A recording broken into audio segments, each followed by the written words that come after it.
Hello students, बेटा अपन last topic पढ़िया सीगा discovery of electron, proton and neutron. ठीक है बेटे, किना किना ने उन्होंने डिस्कवरी की है ते किस तरह की है। ठीक है बेटे, उसी तरह एक छोटी डेफिनेशन अपने को होर आ जाती है रेडियो एक्टिविटी। ठीक है बेटे, नेक्स्ट डेफिनेशन जो अपना नेक्स्ट टॉपिक है दा रेडियो एक्टिविटी।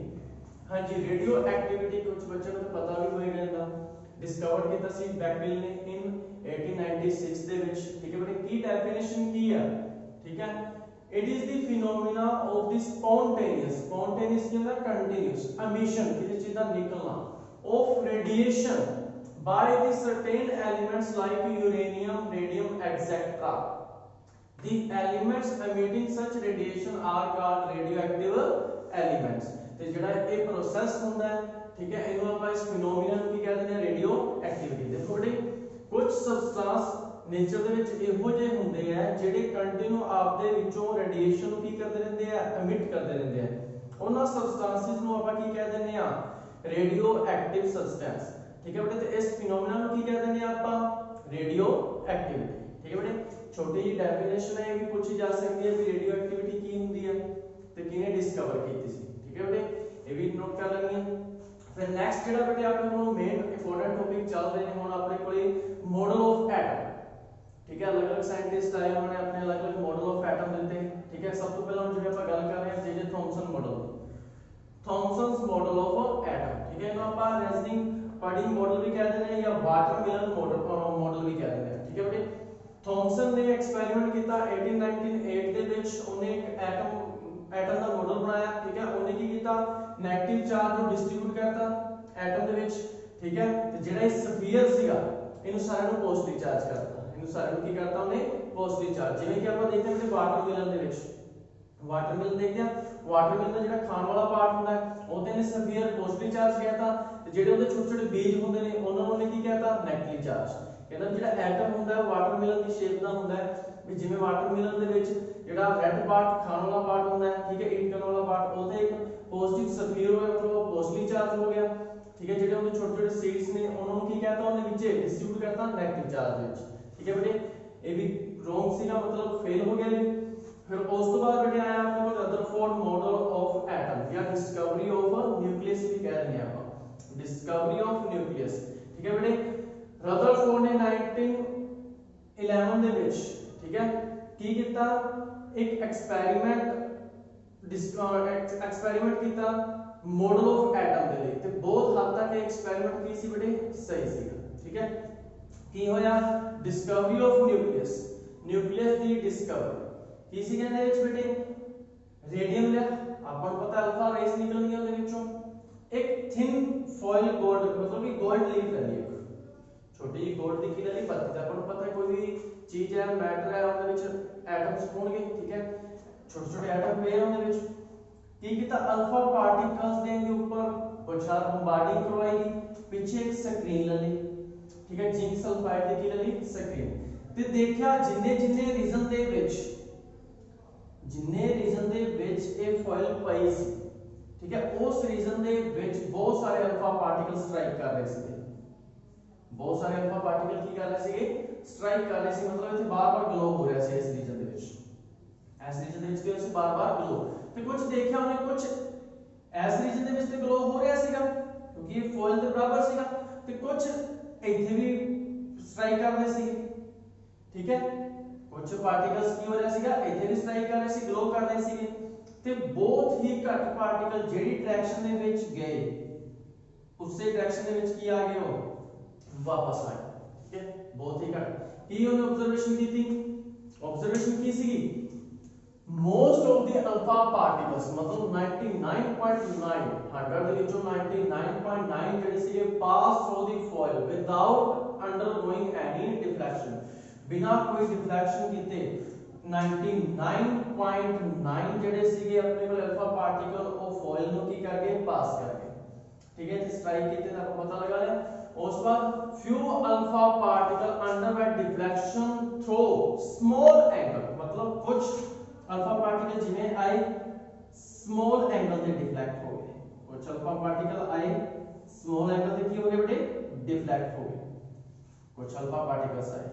ठीक है बेटे, थर्ड की सी वेरी फ्यू, बहुत ही ज्यादा only 1 in 20,000 were deflected back। मतलब बहुत ही घट 20,000 ਦੇ ਵਿੱਚੋਂ ਕੋਈ ਇੱਕ ਜਿਹੜੀ डायरेक्शन ਦੇ ਵਿੱਚ ਗਿਆ ਉਸੇ ਹੀ डायरेक्शन ਦੇ ਵਿੱਚ ਕੀ ਹੋਇਆ ਬੇਟੇ ਉਹ ਵਾਪਸ ਆ ਗਿਆ, ਉਸੇ ਹੀ डायरेक्शन ਦੇ ਵਿੱਚ ਕੀ ਹੋਇਆ ਉਹ ਵਾਪਸ ਆ ਗਿਆ। ਠੀਕ ਹੈ ਬੇਟੇ। ਹਾਂਜੀ ਇਹ ਸੀ ਐਕਸਪੈਰੀਮੈਂਟ, ਇਹ ਕੀ ਸੀ ਆਪਣੇ ਕੋਲੇ ਐਕਸਪੈਰੀਮੈਂਟ ਅਲਫਾ ਪਾਰਟੀਕਲਸ ਦੀ ਬੰਬਾਰਡਿੰਗ ਕਰਵਾਈ ਗਈ ਆਪਣੇ ਕੋਲੇ ਗੋਲਡ ਲੀਫ ਦੇ ਉੱਪਰ। ਠੀਕ ਹੈ ਤੇ 99.9 ਪਾਰਟੀਕਲਸ ਜਿਹੜੇ ਸੀਗੇ ਗੋਲਡ ਲੀਫ ਨੂੰ ਕੀ ਕਰਕੇ ਪਾਸ ਕਰ ਗਏ, few alpha particle small angle ਤੇ ਡਿਫਲੈਕਟ ਹੋ ਗਏ ਤੇ ਬਹੁਤ ਹੀ ਘੱਟ 20,000 ਦੇ ਵਿੱਚੋਂ ਕੋਈ ਇੱਕ ਅੱਧਾ ਹੀ ਸਿੱਧੀ ਡਾਇਰੈਕਸ਼ਨ ਦੇ ਵਿੱਚ ਗਿਆ ਤੇ ਸਿੱਧੀ ਡਾਇਰੈਕਸ਼ਨ ਦੇ ਵਿੱਚ ਹੀ ਕੀ ਹੋ ਗਿਆ ਉਹ ਵਾਪਸ ਆ ਗਿਆ। ਠੀਕ ਹੈ ਇਹ ਆਬਜ਼ਰਵੇਸ਼ਨ ਸੀ ਬੇਟੇ। ਹਾਂਜੀ ਇਹਦਾ ਕੰਕਲੂਜਨ ਕੀ ਕੱਢਿਆ ਉਹਨੇ, ਇਹਦਾ ਕੰਕਲੂਜਨ ਇਹ ਨਿਕਲਿਆ there must be sufficient empty space within the atom। मतलब एटम ਦੇ ਵਿੱਚ ਬਹੁਤ ਸਾਰਾ ਜਿਹੜਾ ਸਪੇਸ ਹੁੰਦਾ ਉਹ ਐਮਪਟੀ ਹੁੰਦਾ ਹੈ, ਖਾਲੀ ਹੁੰਦਾ ਹੈ। ਇਸੇ ਕਰਕੇ ਹੀ 99.9% ਜਿਹੜੇ ਅਲਫਾ ਪਾਰਟੀਕਲਸ ਸੀਗੇ ਉਹ ਪਾਸ ਹੋ ਗਏ ਵਿਦਆਊਟ ਐਨੀ ਡਿਫਲੈਕਸ਼ਨ, ਵਿਦਆਊਟ ਐਨੀ ਡਿਫਲੈਕਸ਼ਨ। ਠੀਕ ਹੈ ਬੇਟੇ। ਹੁਣ ਆਪਾਂ ਨੂੰ ਪਤਾ ਹੈ ਜਿਹੜਾ ਅਲਫਾ ਪਾਰਟੀਕਲ ਹੁੰਦਾ ਉਹ ਹੈਵੀਲੀ ਪੋਜ਼ਿਟਿਵ ਚਾਰਜ ਪਾਰਟੀਕਲ ਹੁੰਦੇ ਨੇ। ਕੀ ਹੁੰਦੇ ਨੇ alpha particle? Heavily positive charge particle, positive charge particle. तो आपको एक चीज पता है जेड़ा हैवी पॉजिटिव चार्ज पार्टिकल है जेकर ਉਹਨੂੰ ਆਪਾਂ ਡਿਫਲੈਕਟ ਕਰਾਉਣਾ ਹੈ ਤੇ ਉਹਦੇ ਤੋਂ ਵੀ ਹੈਵੀ ਪੋਜ਼ਿਟਿਵ ਚਾਰਜ ਪਾਰਟੀਕਲ ਦੇ ਰਸਤੇ ਵਿੱਚ ਰੱਖਣਾ ਪਏਗਾ। ਠੀਕ ਹੈ मतलब जेकर इस हैवी पॉजिटिव चार्ज ਨੂੰ ਥੋੜਾ ਬਹੁਤ ਡਿਫਲੈਕਟ ਕਰਾਉਣਾ ਹੈ ਤੇ ਜਿਹੜੀ ਚੀਜ਼ ਨੂੰ ਡਿਫਲੈਕਟ ਕਰੇਗੀ ਉਹ ਵੀ ਕੀ ਹੋਣੀ ਚਾਹੀਦੀ ਹੈ, ਇਹਦੇ ਤੋਂ ਵੀ ਵੱਧ ਹੈਵੀਲੀ ਪੋਜ਼ਿਟਿਵ ਹੋਣੀ ਚਾਹੀਦੀ ਹੈ। ਠੀਕ ਹੈ ਬੇਟੇ। कंक्लूजन फर्स्ट ਦਾ ਇਹ ਪਤਾ ਲੱਗਿਆ ਵੀ ਇਹਦੇ ਚ ਇੰਨਾ ਕਾਫੀ ਸਾਰਾ ਸਪੇਸ ਮਤਲਬ ਬਹੁਤ ਸਾਰਾ ਸਪੇਸ ਦੇ ਵਿੱਚ ਕੀ ਹੁੰਦਾ ਐਮਪਟੀ ਹੁੰਦਾ। ਸੈਕੰਡ ਕੀ ਹੈ since the number of alpha particle deflected back is very very small। ਠੀਕ ਹੈ ਬਹੁਤ ਛੋਟਾ ਪਾਰਟੀਕਲ ਹੁੰਦਾ alpha particle। this show that ਇਹ ਕੀ ਸ਼ੋ ਕਰਦਾ ਸੀਗਾ the heavy body present in the atom must be occupying a very very small volume। मतलब ਜਿਹੜੇ alpha particles ਨੇ मतलब ਜਿਹੜੇ ਅਲਫਾ ਪਾਰਟੀਕਲ ਵਾਪਸ ਆਏ ਨੇ ਜਾਂ ਜਿਹੜੇ ਅਲਫਾ ਪਾਰਟੀਕਲ ਡਿਫਲੈਕਟ ਹੋਏ ਨੇ ਉਹ ਕਿੰਦੀ ਵਜ੍ਹਾ ਨਾਲ ਡਿਫਲੈਕਟ ਹੋਏ ਨੇ। ਠੀਕ ਹੈ ਉਹ ਕਿਸੇ ਹੈਵੀਲੀ ਪੋਜ਼ਿਟਿਵ ਚਾਰਜ ਬੋਡੀ ਦੀ ਵਜ੍ਹਾ ਨਾਲ ਡਿਫਲੈਕਟ ਹੋਏ ਨੇ। ਠੀਕ ਹੈ ਬਹੁਤ ਹੀ ਹੈਵੀ ਪੋਜ਼ਿਟਿਵ ਬੋਡੀ ਪਈ ਹੈ ਜਿਹਨੇ ਕਿ ਇਹਨੂੰ ਡਿਫਲੈਕਟ ਕੀਤਾ ਜਾਂ ਇਹਨੂੰ ਵਾਪਸ ਉਸੇ ਹੀ ਡਾਇਰੈਕਸ਼ਨ ਦੇ ਵਿੱਚ ਭੇਜਤਾ। ਇਥੋਂ ਕੀ ਪਤਾ ਲੱਗਿਆ ਦੀ small heavy positive charge body present with in the atom. मतलब एटम ਦੇ ਸੈਂਟਰ ਦੇ ਵਿੱਚ ਇੱਕ ਬਹੁਤ ਹੀ ਹੈਵੀਲੀ ਪੋਜ਼ਿਟਿਵ ਚਾਰਜ ਪਿਆ ਹੁੰਦਾ ਤੇ ਬਹੁਤ ਹੀ ਸਮਾਲ ਰੀਜਨ ਦੇ ਵਿੱਚ ਪਿਆ ਹੁੰਦਾ ਹੈ, ਬਹੁਤ ਹੀ small very very small volume ਹੁੰਦਾ ਉਹਦਾ। ਠੀਕ ਹੈ ਉਹਨੂੰ ਆਪਾਂ ਕੀ ਕਹਿ ਦਿੰਦੇ ਆ ਬੇਟੇ ਨਿਊਕਲੀਅਸ। ਉਹਨੂੰ ਕੀ ਕਹਿ ਦਿੰਦੇ ਆ ਨਿਊਕਲੀਅਸ। ਹਾਂਜੀ ਸਮਝ ਲੱਗੀ। मतलब ਨਿਊਕਲੀਅਸ ਕੀ ਹੁੰਦਾ ਹੈਵੀਲੀ ਪੋਜ਼ਿਟਿਵ ਚਾਰਜ ਰੀਜਨ ਹੁੰਦਾ ਹੈ ਕਿਸੇ ਵੀ ਐਟਮ ਦਾ। ਹਾਂਜੀ ਬੇਟੇ ਸਮਝ ਲੱਗੇ। ਬਹੁਤ ਸਿੰਪਲ ਐਕਸਪੈਰੀਮੈਂਟ ਹੈ रदरफोर्ड मॉडल ऑफ एटम या डिस्कवरी ऑफ न्यूक्लियस। ऑब्जर्वेशन पता लगी भी की ਉਹਨੇ ऑब्जर्व ਕੀਤਾ ਸੀ ਫਿਰ ਕੰਕਲੂਜਨ ਕੀ ਕੱਢਿਆ ਉਹਨੇ ਕੰਕਲੂਜਨ ਇਹ ਕੱਢਤਾ ਸੀਗਾ। ਠੀਕ ਹੈ ਉਸ ਤੋਂ ਬਾਅਦ ਰਦਰਫੋਰਡ ਦੇ ਅਕੋਰਡਿੰਗ ਜਿਹੜਾ ਐਟਮ ਹੈ ਬੇਟੇ ਉਹਦੇ ਦੋ ਪਾਰਟ ਨੇ। The atom consist of two parts. Atom ਦੇ ਦੋ ਮੇਨ ਪਾਰਟ ਨੇ, ਇੱਕ ਹੈ ਨਿਊਕਲੀਅਸ ਇੱਕ ਹੈ ਐਕਸਟਰਾ ਨਿਊਕਲੀਅਰ ਪਾਰਟ। ਹਾਂਜੀ ਨਿਊਕਲੀਅਸ ਕੀ ਹੁੰਦਾ ਹੈ ਹੁਣੇ ਆਪਾਂ ਨਿਊਕਲੀਅਸ ਪੜ੍ਹ ਕੇ ਆਏ ਆ। ਇੱਕ ਬਹੁਤ ਹੀ ਸਮਾਲ ਰੀਜਨ ਦੇ ਵਿੱਚ ਪਿਆ ਹੈਵੀਲੀ ਪੋਜ਼ਿਟਿਵ ਚਾਰਜ ਬੋਡੀ ਹੁੰਦੀ ਹੈ। ਠੀਕ ਹੈ ਬੇਟੇ which is very small in size carrying positive charge। वो small size ਦੇ ਵਿੱਚ ਹੁੰਦਾ very very small volume ਹੁੰਦਾ ਤੇ ਕੀ ਹੁੰਦਾ positive charge ਹੁੰਦਾ and in which the entry mass of the atom is concentrated। मतलब ਐਟਮ ਦਾ ਸਾਰਾ ਮਾਸ ਕਿੱਥੇ ਪਿਆ ਹੁੰਦਾ ਹੈ ਇਹਦੇ ਨਿਊਕਲੀਅਸ ਦੇ ਵਿੱਚ। ਐਟਮ ਦਾ ਸਾਰਾ ਮਾਸ ਕਿੱਥੇ ਪਿਆ ਹੁੰਦਾ ਹੈ ਇਹਦੇ ਨਿਊਕਲੀਅਸ ਦੇ ਵਿੱਚ। ਠੀਕ ਹੈ ਬੇਟੇ ਸਾਰਾ ਮਾਸ ਜਿੰਨਾ ਵੀ ਐਟਮ ਦਾ ਮਾਸ ਸਾਰਾ ਕਿੱਥੇ ਪ੍ਰੈਜ਼ੈਂਟ ਹੋਏਗਾ ਉਹਦੇ ਨਿਊਕਲੀਅਸ ਦੇ ਵਿੱਚ। ਠੀਕ ਹੈ ਬੇਟੇ। सेकंड है extra nuclear part. Extra nuclear part के लिए अन्य एक पार्ट जो है जिथे न्यूक्लियस पे सारा मास पे तो दूसरा पार्ट की हो जाएगा जिथे इलेक्ट्रॉन डिस्ट्रीब्यूट किए हुए हैं, जिथे इलेक्ट्रॉन रिवॉल्व कर रहे हैं। ठीक है मतलब न्यूक्लियस को छोड़ के ਜਿਹੜਾ ਬਾਕੀ ਪਾर्ट ਬਚਿਆ ਐਟਮ ਕੋਲੇ ਉਹਨੂੰ ਆਪਾਂ ਕੀ ਕਹਿ ਦਾਂਗੇ extra nuclear part. Space around ਦੀ ਨਿਊਕਲੀਅਸ ਦੇ ਚਾरों तरफ ਦਾ ਜਿਹੜਾ ਸਪੇਸ ਜਿੱਥੇ ਇਲੈਕਟ੍ਰੋਨ ਕੀ ਕਰ ਰਹੇ ਨੇ ਇਨ ਵਿੱਚ ਦੀ ਇਲੈਕਟ੍ਰੋਨ ਵਾਰ ਡਿਸਟ੍ਰੀਬਿਊਟਡ ਇਲੈਕਟ੍ਰੋਨ ਨੂੰ ਡਿਸਟ੍ਰੀਬਿਊਟ ਕੀਤਾ ਉਹ ਰਿਵੋਲਵ ਕਰ ਰਿਹਾ। ठीक है बेटे समझ लगी। ਇਹ ਸੀਗਾ ਰਦਰਫੋਰਡ ਮਾਡਲ ਆਫ ਐਟਮ। ਠੀਕ ਹੈ ਜਾਂ ਇਹਨੂੰ ਆਪਾਂ ਇੱਕ ਕਿਹੜੇ ਨਾਮ ਤੋਂ ਆ ਸਕਦਾ ਹੈ ਰਦਰਫੋਰਡ ਮਾਡਲ ਆਫ ਐਟਮ। ਠੀਕ ਹੈ nuclear model of atom discovery of nucleus ਜਾਂ ਇਹ ਕਿਹੜੇ ਨਾਮ ਤੋਂ ਆ ਸਕਦਾ ਹੈ ਅਲਫਾ ਪਾਰਟੀਕਲ